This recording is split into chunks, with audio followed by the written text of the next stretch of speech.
Hi hello friends, welcome back to our channel. ఈరోజు మనము చౌలకాయ కర్రీని గ్రేవీగా మరి సింపుల్గా తక్కువ టైంలో హడావిడి లేకుండా ఎలా తయారు చేసుకోవాలో ఈ వీడియోలో అయితే చూపిస్తాను ఫ్రెండ్స్. మరి మీరు ఆఫీస్కి వెళ్ళేటప్పుడు టైం తక్కువగా ఉన్నప్పుడు త్వరగా ఎలా చేసేసుకోవచ్చు. ముందుగా స్టవ్ వెలిగించి ప్యాన్ పెట్టి కుక్కర్లో 2-3 టేబుల్ స్పూన్ ఆయిల్ అయితే హీట్ ఎక్కనివ్వండి. ఆయిల్ హీట్ ఎక్కిన తర్వాత 2 ఆనియన్స్ని కట్ చేసుకొని చూడండి బ్రౌన్ కలర్ వచ్చేలాగున వేయించుకోవాలి. ఇలా వేయించుకున్న తర్వాత చిక్కుడుకాయలను మనము ఫ్రెండ్స్ చౌలకాయలు అంటారు కదా, వాటిని ఇలా చిన్న ముక్కలుగా కట్ చేసుకొని శుభ్రంగా కడిగి ఆనియన్స్ వేగిపోయిన తర్వాత ఆనియన్స్లో వేసేసుకోవాలి. డైరెక్ట్ ప్రెషర్ కుక్కర్లోనండి ఈ కర్రీ చక్కగా తయారైపోతుంది.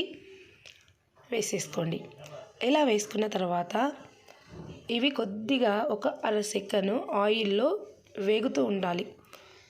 ఇలా వేగిలాగా ఇందులో తగినంత సాల్ట్, చూడండి ఫ్రెండ్స్, తగినంత సాల్ట్ అయితే తీసుకోవాలి.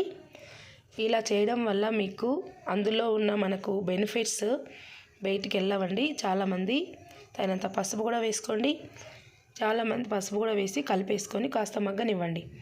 ఈలోపు మనము ఒక చిన్న టిప్ ఏంటంటే, చాలామంది ఉడికించి ఈ కర్రీని తయారు చేసుకుంటారండి. ఉడికించి నీళ్ళను వంపేసిన తర్వాత దాంట్లో ఉన్న ఫైబర్ కానీ, ఇది పీచు పదార్థం కదా, దాంట్లో ఉన్న విలువలన్నీ మనకు వాల్యూస్ అన్నీ బయటికి వెళ్ళిపోతాయి.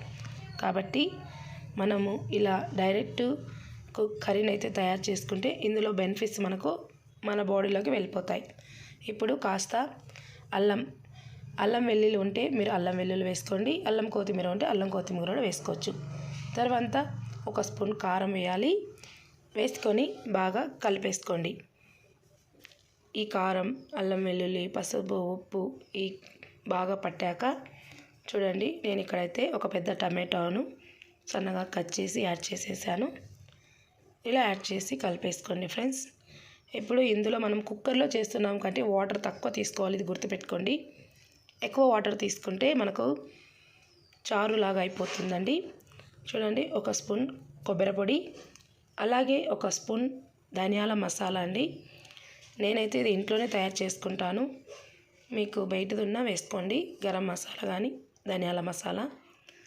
నేను ఇంట్లో తయారు చేసుకున్న మసాలాను వేసి కలిపేసుకొని చూడండి, ఇది బాగా ఆయిల్ పట్టేసింది. 1 గ్లాస్ వాటర్ వేసుకోండి. ఇలా 1 గ్లాస్ వాటర్ వేసుకున్న తర్వాత మనకు అన్నీ ఉడుకుతున్నాయి కదా, ఒకసారి ఇలా కలిపేసుకొని మూత పెట్టేసుకోవాలండి. మూత పెట్టేసుకొని స్లిమ్లో అయితే 3 విజిల్స్ మాత్రమే పెట్టుకోవాలి, గుర్తుపెట్టుకోండి. ఒకవేళ హైలో అయితే 4 విజిల్స్ పెట్టుకోండి, పర్ఫెక్ట్గా కుక్ అయిపోతుంది కర్రీ. ఇది గుర్తుపెట్టుకోండి కంపల్సరీగా. మనం ఎక్కువ విజిల్స్ పెట్టుకుంటే కర్రీ మెత్తగా అయిపోతుంది ఫ్రెండ్స్.